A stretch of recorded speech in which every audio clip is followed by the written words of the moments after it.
2023년 새해가 밝았습니다. 우리 다 같이 인사하겠습니다. 새해 복 많이 받으세요.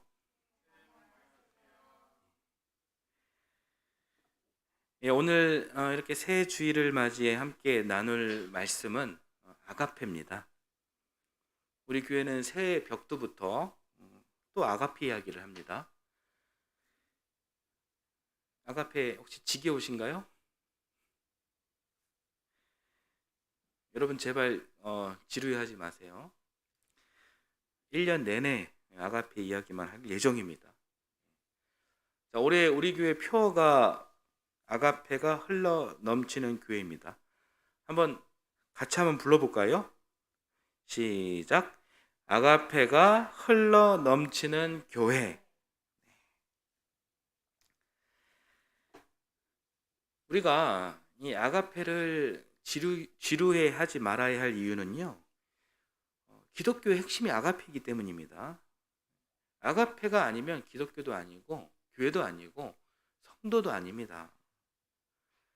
교회가 그리고 그리스도인이 아가페하지 못하고, 아가페의 반대가 뭘까요? 그건 정죄고 저주예요.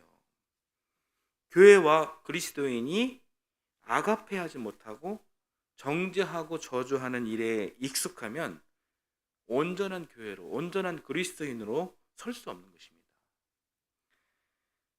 여러분, 이렇게 아가페와 여기 저주가 양극인 이렇게 게이지가 하나 있다고 여러분 상상해 보십시오.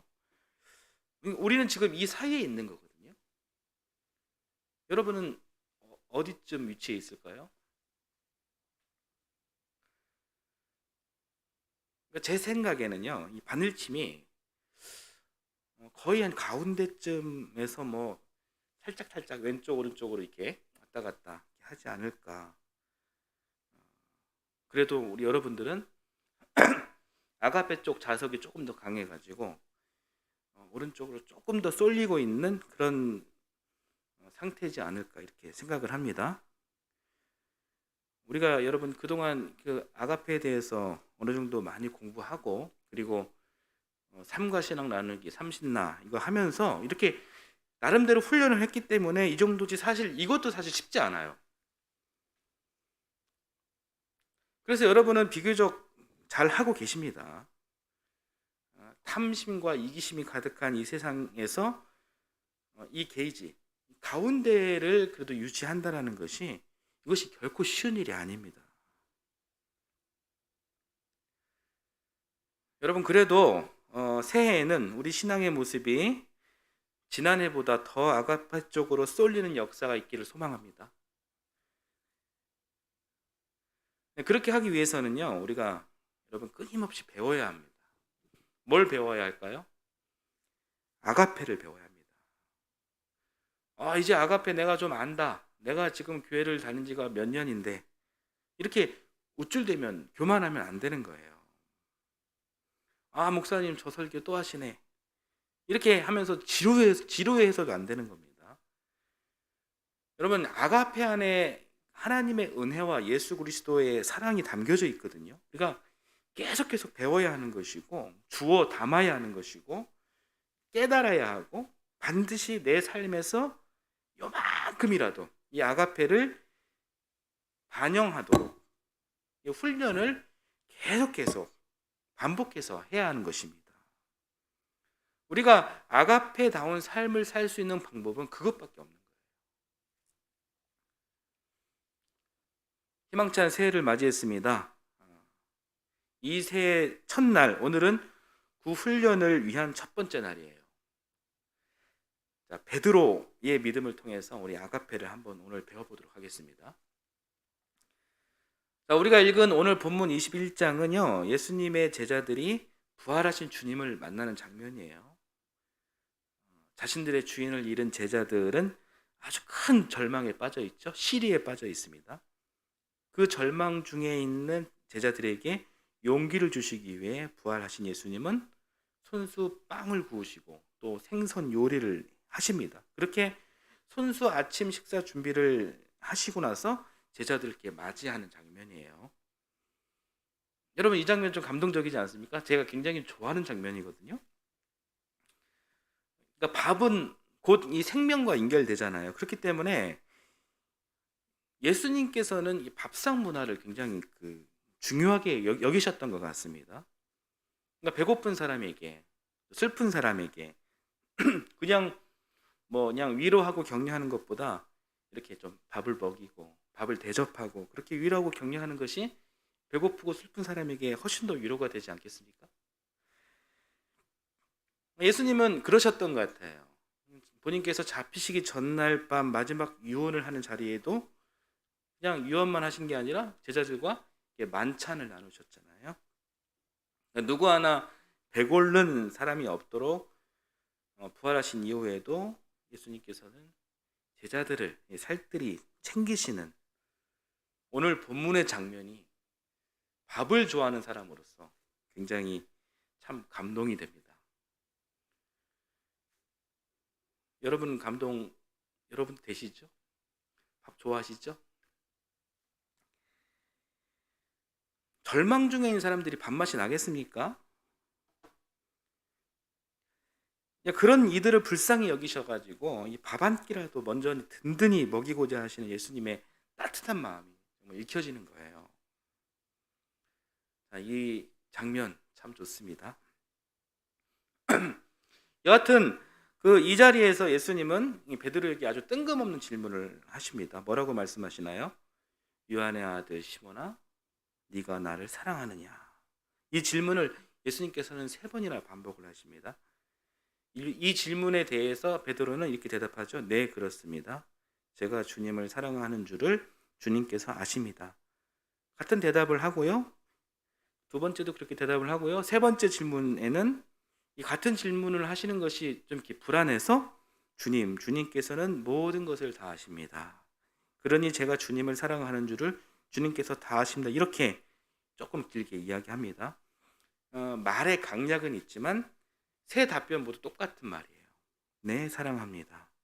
저의 마음은 주님께서 아십니다. 근데 한글 성경만 이렇게 보면요, 좀 이렇게 의아해요. 왜 예수님은 똑같은 질문을 3번이나 하셨을까? 왜 그럴까? 베드로가 예전에 예수님을 3번 부인해서 그 부인을 만회하기 위해서 그렇게 3번 사랑하시냐 이렇게 물으셨나? 이렇게 생각할 수가 있죠. 이런 해석에 대해서 부정하지는 않지만 그렇다고 이 해석에 대해서 완전히 긍정하기는 석연치 않습니다. 왜냐하면은 예수님이 왠지 좀 뒤끝이 있는 그런 분으로 좀 여겨지잖아요. 네가 예전에 나 3번 부정했으니까 이제 3번 긍정해라. 좀 그렇지 않습니까? 저는 우리 예수님을 그런 분으로 이렇게 생각하고 싶지가 않거든요. 그래서 헬라어 성경을 한번 찾아봤습니다. 여러분께 이제 원문을 보여드리지는 않겠지만, 헬라어 원문 성경은 이 한글 번역 성경과 좀 이렇게 달라요. 미묘한 차이가 있어요. 어떤 차이냐면 예수님의 질문, 네가 나를 사랑하느냐에서 이 사랑의 단어는 아가페를 사용합니다. 그런데 베드로의 대답, 네, 사랑합니다에서 이 사랑의 단어는 아가페가 아니라 필리오였어요. 2번째 예수님의 질문의 사랑도 아가페였고 베드로의 대답도 필리오였어요. 3번째 예수님께서 쓰신 사랑의 단어는 이때는 필리오였고, 그러나 이제 베드로의 대답은 필리아였습니다. 그러니까 첫 번째 질문과 대답은 아가페 필리아, 2번째는 아가페 필리아, 3번째는 필리아. 그러니까 한글 번역은 다 사랑으로 되어 있잖아요. 이것이 이제 한글 번역과 헬라어 원문 성경과의 차이라는 거예요. 이게 굉장히 중요한 의미를 가질까요? 중요하니까 그렇게 여겨지니까 오늘 설교를 하는 거겠죠. 그러니까 헬라어 성경을 보면요, 좀 의문이 드는 것이 있습니다. 왜 베드로는 예수님께서 사용하신 언어 아가페를 그대로 따라서 사용하지 않았을까? 예수님께서 두 번이나 아가페로 질문하시는데 베드로는 왜 끝까지 필리아로 그렇게 대답했을까? 이런 의문이 들죠? 예. 예수님과 베드로가 힘겨루기를 하시나? 베드로가 고집 피우나? 한글 성경만 보면은 우리가 그동안 한글 성경만 봤기 때문에 그냥 넘어갔잖아요. 넘어갔는데 이 원문 성경을 보면 여러 가지 이렇게 생각을 하게 된다라는 거예요. 자, 오늘 설교에서 한번 이 의문을 한번 해소해 보도록 하겠습니다. 그러니까 먼저 이 필리아와 아가페 이것이 어떤 개념인지 어떤 차이가 있는지 개념적으로 한번 그것을 한번 보겠습니다. 먼저 필리아부터 보겠습니다. 필리아에 대한 그 사전적 정의 한번 보여주시겠어요? 네이버 지식백과에 필리아에 대해서 이렇게 나왔습니다. 필리아는 상대방이 잘 되기를 바라는 순수한 마음으로 그러한 바람이 쌍방정이면서도 그러한 상태를 쌍방이 인지하고 있는 품성 상태를 말한다. 가장 좋은 유형의 필리아는 상대방 자체를 위한 그리고 상대방의 본래적 성품 때문에 상대방의 좋음에 대해 관심을 갖는 것이다. 바로 이러한 최선의 상태에서 상대방, 즉 친구는 또 다른 나가 될 수 있다.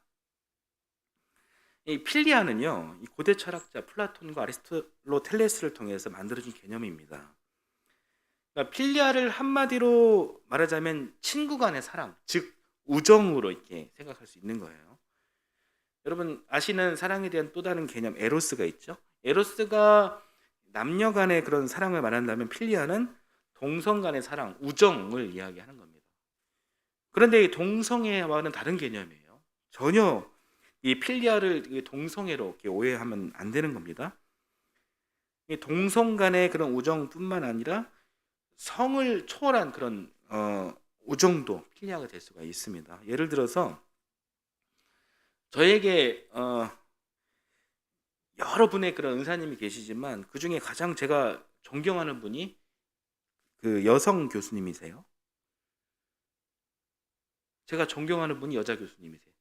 그러니까 이 상태가 필리아라는 거예요. 그러니까 성을 초월해서 제가 필리아를 하는 거죠. 교수님을 향한 저의 존경심, 이 마음이 이 필리아가 되는 것입니다. 올해 한신대 신학과 저기 학생의 앞에 붙는 수식어가 필리아라고 했나요? 필리아. 네.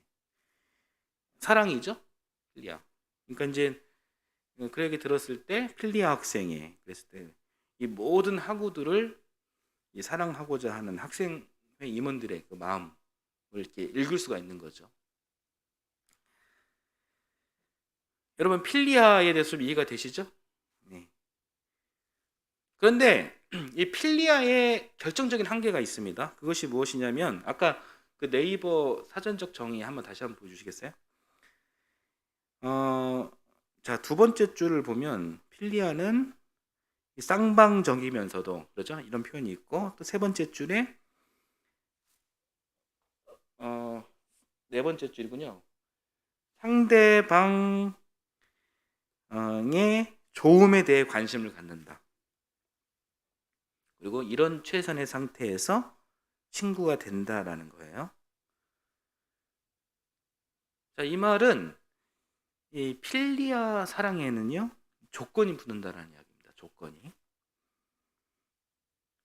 자, 필리아 창시자 플라톤에 의하면 세 가지 조건, 필리아의 세 가지 조건이 있다고 얘기합니다. 첫 번째는 유용함이 있어야 되는 거예요. 즉 쌍방이 서로 이렇게 쓸모가 있어야 된다는 이야기입니다. 두 번째는 즐거움이 있어야 한다는 거예요. 서로 재밌어야 된다는 이야기고, 세 번째는 훌륭함이 있어야 된다. 본받을 게 있어야 된다. 감동이 리스펙 할 수 있어야 된다. 이런 이야기입니다. 이 세 가지가 충족이 돼야 이 필리아 사랑이 가능하다라는 거예요. 이게 플라톤이 말하는 필리아의 세 가지 조건입니다. 이 세 가지 조건을 충족을 해야 되기 때문에 사실 필리아 사랑이 쉬운 것은 아닙니다. 필리아는 쌍방이 서로 세 가지 조건을 반드시 갖추어야 한다. 첫 번째는 유용함, 두 번째는 즐거움, 세 번째는 훌륭함. 이것이 필리아의 기초가 된다는 거예요. 자, 그러면 아가페는 이 필리아와 무엇이 다를까요? 이 사랑이라는 우리말 해석은 똑같지만 아가페는 필리아와 달리 조건이 없습니다. 조건 없는 사랑이에요.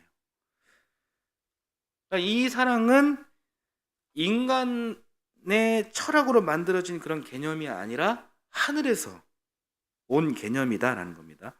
필리아 사랑은 쌍방적이지만 아가페 사랑은 일방적인 사랑인 거예요. 이게 무조건 주는 사랑입니다. 여러분 필리아와 아가페에 대해서 좀 차이를 이해하셨겠죠? 자, 그러면은 자, 오늘 본문의 장면을 좀 더 보겠습니다. 예수님께서 베드로에게 말씀하셨죠. 네가 나를 사랑하느냐? 이렇게 물으신 겁니다. 예수님이 아가페로 이렇게 물으신 거잖아요. 이 아가페로 물으신 이 물음은 참으로 당연한 그런 일입니다. 예수님께서 이 세상에 가지고 오신 사랑, 예수님께서 우리들에게 본을 보여주신 사랑, 예수님께서 우리에게 그렇게 하라라고 명령하신 그 사랑은 아가페 사랑이기 때문에 예수님이 베드로에게 말씀하신 아가페는 당연한 겁니다. 예수님과 베드로의 그런 사적 관계에 있었던 일 중 오늘 일 직전의 일이 뭐냐면은 베드로가 예수님을 3번 부인한 사건이었습니다. 그리고 오늘 이렇게 맞이한 거예요. 그래서 지금 그런 관계에서 오늘을 맞이했기 때문에 둘 사이가 불편할 수가 있죠. 최소한 베드로는 그 지난 일 때문에 지금 불편한 그런 마음이 분명히 있었을 것입니다. 최소한 양심이 있는 사람이라면. 그런데 모든 일을 다 알고 계시는 예수님은 이 배신자 베드로에게 직전에 있던 일을 따져 물으시고 물으시지 않으시고 오히려 그에게 아침을 차려주시고 밥을 먹여주십니다. 그리고 딱 한 가지를 물으시는 거예요. 네가 나를 아가페 하느냐? 그러니까 이 자체가 아가페인 거예요. 이것은 일방적으로 주신 은혜이자 사랑인 것입니다. 여기에서 베드로가 예수님에게 준 것은 아무것도 없습니다. 우리라면 어떻게 할까요? 우리라면? 예수님 우리라면, 우리가 예수님이라면 정말 우리가 100번 양보해서 그 왼수에게 밥상을 차려줄 수 있겠죠. 근데 밥 먹기 전에 일단 사과부터 해라. 너 그날 나 왜 내 욕했냐? 왜 거짓말했냐? 꿇어. 사과해. 그러지 않겠습니까? 그런데 예수님은 그렇게 안 하셨다는 거예요. 네가 나를 사랑하느냐? 사랑한다면 이제 내 어린 양을 먹이거라. 그러니까 이것이 예수님께서 우리에게 보신 사랑입니다. 그러면 이것이 아가페예요. 그러니까 아가페 사랑의 굵직굵직한 특징은 첫째가 하늘로부터 온 거라는 것입니다. 필리아는 인류의 가장 위대한 철학자로 칭송받는 플라톤과 아리스토텔레스로부터 온 거예요. 그러나 아가페는 천지의 창조주 하나님으로부터 온 것입니다. 요한일서 4장을 보면 요한은 하나님은 사랑이십니다. God is love 그러시죠. 하나님은 아가페이십니다. 그러니까 하나님을 아가페 덩어리로 이렇게 요한 사도는 명료하게 설명을 합니다. 그 사랑이 온 우주에 충만하게 넘쳐가지고 그것이 흘러서 이 지구 안으로 스며들었다는 거예요. 우리 피부 안으로, 우리 피부로, 우리 마음으로 오신 그 아가페가 바로 예수 그리스도라는 것입니다. 요한사도가 그렇게 이야기하는 겁니다. 요한사도는 이렇게 말합니다. 하나님의 영은, 아가페는 하나님의 독생자인 예수 그리스도의 육신을 입고 오셨다. 이를 시인하는 영은 다 하나님에게서 난 영이다. 그래서 첫 번째 아가페 사랑의 특징은 하늘에서 온 것이다. 아가페는. 예. 그리고 아가페 사랑의 굵직굵직한 특징 두 번째는요. 이 아가페는 운동한다라는 것입니다. 그러니까 아가페는 절대로 정적일 수가 없어요. 여러분 한번 생각해 보십시오. 여러분 안에 아가페가 들어왔어요. 아가페로 충만한 여러분 마음에 요동이 있을까요? 없을까요?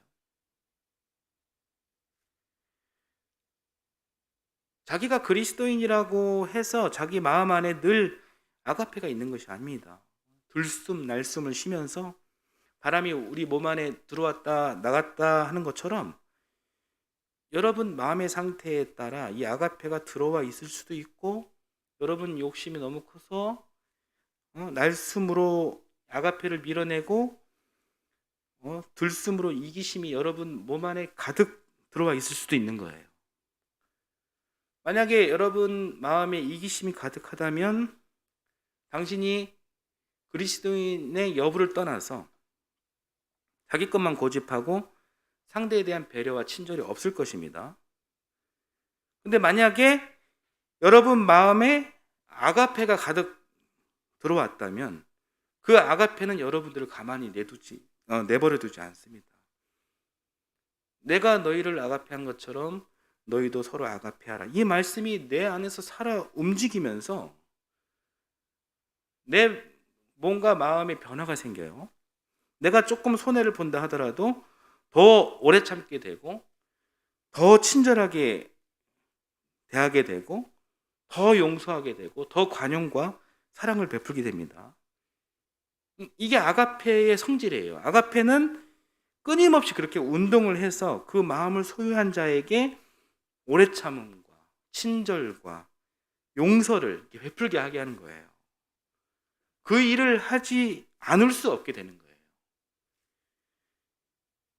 이 마음이 성령을 통해서 오는 아가페의 성질입니다. 여러분 올 한 해 이 경험을 여러분 좀 많이 해보셨으면 좋겠습니다. 그러니까 아가페의 굵직굵직한 특징 1번은 하나님으로부터 온 것이다. 그리고 2번은 이것은 살아 움직인다, 운동한다. 이 원리를 여러분 기억해 주십시오. 예수님은 이 하나님 아가페의 증거예요. 아가페의 운동력이 예수 그리스도예요. 예수 그리스도께서 이 세상에 오셔가지고 아가페를 보여주시고 본을 보여주신 것입니다. 그러니까 오늘 본문의 예수님의 질문, 네가 나를 아가페 하느냐? 예수님 자체가 아가페이기 때문에 이 아가페라고 말씀하신 것은 충분히 납득이 됩니다. 그런데 왜 베드로는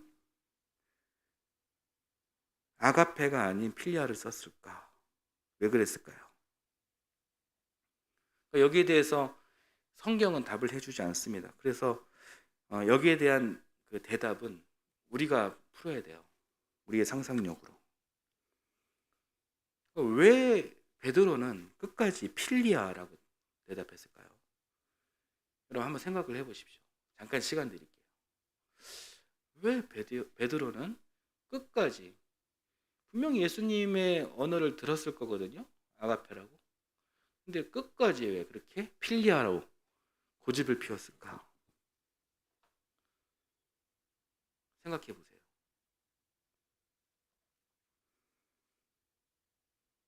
왜 그랬을까요?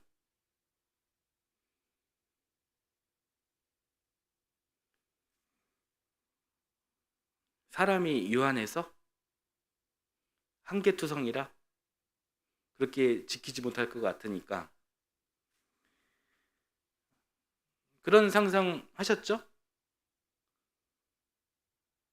그렇게 생각을 할 수가 있습니다.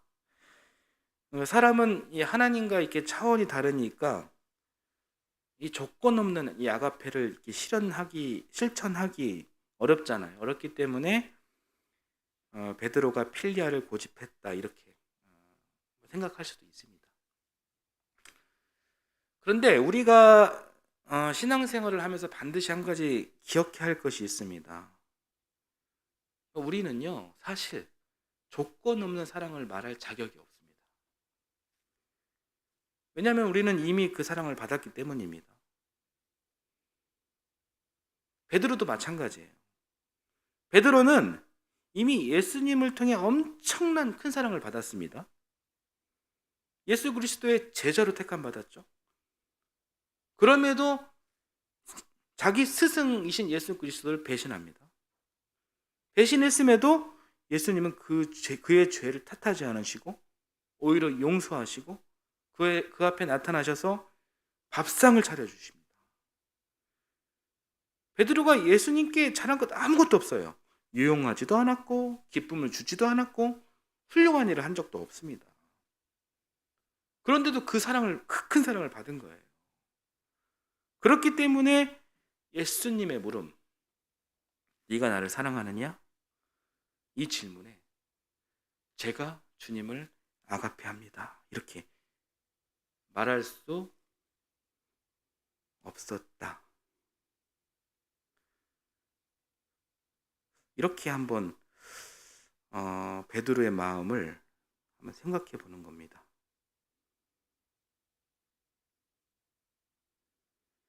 아가페는 일방적인 사랑입니다. 예수님께 이미 갚을 수 없는 그 큰 사랑을 일방적으로 받았는데 내가 감히 어떻게 아가페를 할 수 있느냐? 할 수 없는 거예요. 양심적으로도 할 수 없고 또 물리적으로 할 수 없는 거예요. 이제는 주님의 그 아가페를 알고 깨달았습니다. 이제 주님을 위해 살고 죽고 주님을 위해 혹시 내가 순교할지라도 내가 할 수 있는 최선은 필리아이지 그것이 아가페가 될 수 없다. 이런 자각이 베드로에게 있지 않았을까요?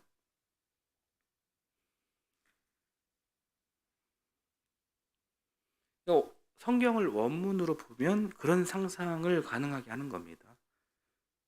그런 상상으로 본문을 본다면 오늘 베드로의 대답은 아주 잘 이해가 됩니다. 주님 앞에 겸손히 선 베드로 사도의 태도인 것이죠. 예수님도 베드로의 마음을 아주 잘 아셨을 것입니다. 그러니 제가 필리아 하는 것을 주님이 잘 아십니다. 라는 이 베드로의 대답에 예수님께서는 3번 다 이렇게 응답하셨죠. 내 어린 양떼를 먹여라. 내 양떼를 쳐라. 내 양떼를 먹여라. 이 말은요, 예수님의 이 응답은 그래, 앞으로 나한테 배신하지 말고 실수하지 말고 똑바로 해, 잘해 이런 게 아니잖아요. 이런 게 아니고 너 베드로와 형제 자매된 사람들에게 친절하게 대해줘라, 잘해줘라 라는 이야기예요. 그들을 이해해주고 그들을 아주 친절하게 대하라는 그런 이야기입니다. 자, 오늘 본문 이야기는 여기까지 하겠습니다. 사실 우리가 여러분 아가페 할 수 있는 존재가 아니에요. 우리가 할 수 있는 맥시멈 사랑은 필리아일 겁니다. 그러니까 사실 필리아만 잘해도 정말 잘하는 거죠. 그런데 예수님은 우리에게 아가페 사랑을 요구하십니다. 요한복음 13장에 3 계명을 주시면서 서로 사랑하라, 서로 아가페하라 이렇게 말씀하시거든요. 우리는 주님의 말씀에 순종해야 되잖아요. 주님의 이 말씀을, 이 아가페라는 이 주님의 말씀을 우리는 어떻게 우리 삶 속에서 실천할 수 있을까요? 실현할 수 있을까요? 자꾸 훈련을 해야 합니다. 이 훈련의 기본은 우리가 주님께 먼저 받은 것을 우리가 깨달아야 되는 거예요. 깨닫고 인정하는 것이 1번이에요. 천지를 창조하신 하나님의 아가페. 그 아가페의 요체, 이신 예수 그리스도를 우리가 깊이 우리가 묵상할 필요가 있습니다. 우리의 본성은 조건 없고 일방적인 사랑을 결코 할 수 없습니다. 그러나 우리가 필리아 사랑만 한다면 이 세상의 윤리적 사랑과 그리스도인인 우리의 사랑과 다를 것이 없는 거예요. 그리스도인으로서의 정체성을 살려낼 수 없는 것입니다. 우리 주님은 그것보다 한 단계 높은 것을 우리에게 요구하십니다. 하나님께서 주신 사랑, 아가페, 그 선물, 그 귀한 것을 우리 형제 자매들과 조건 없이 이렇게 나누라 라는 그런 이야기입니다. 여러분 그렇게 하고 싶으세요? 왜 멈칫하십니까?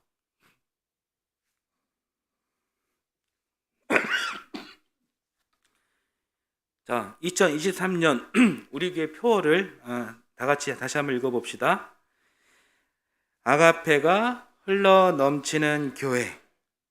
네, 그렇습니다. 여러분 한 사람 한 사람이 바로 교회입니다.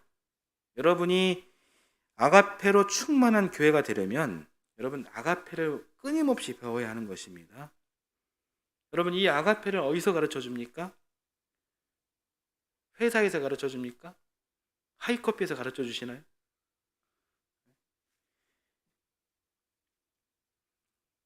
여러분 그 가장이 가르쳐 주시 세대주가 가르쳐 주시나요?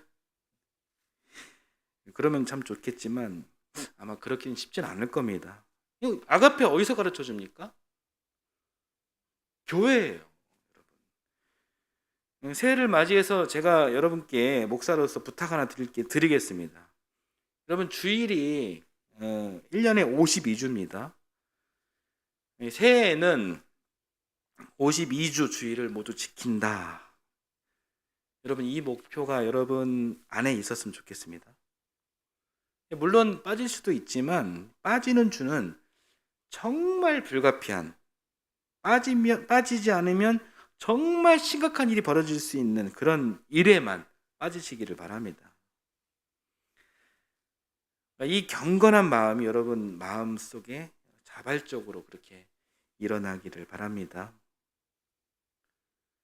저는 목사로서 여러분이 아가페를 잃어버리지 않도록 예수님께서 오늘 제자들에게 정성껏 아침 식사를 준비해 주신 것처럼 저도 목회자로서 아주 건강하고 따끈따끈한 아가페 말씀의 밥상을 정성껏 매주 준비하겠습니다.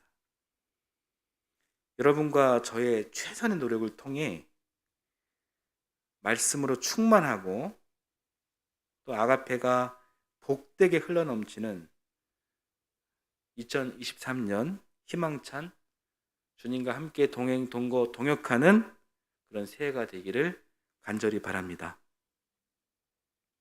여러분 새해 복 많이 받으세요. 찬송하겠습니다.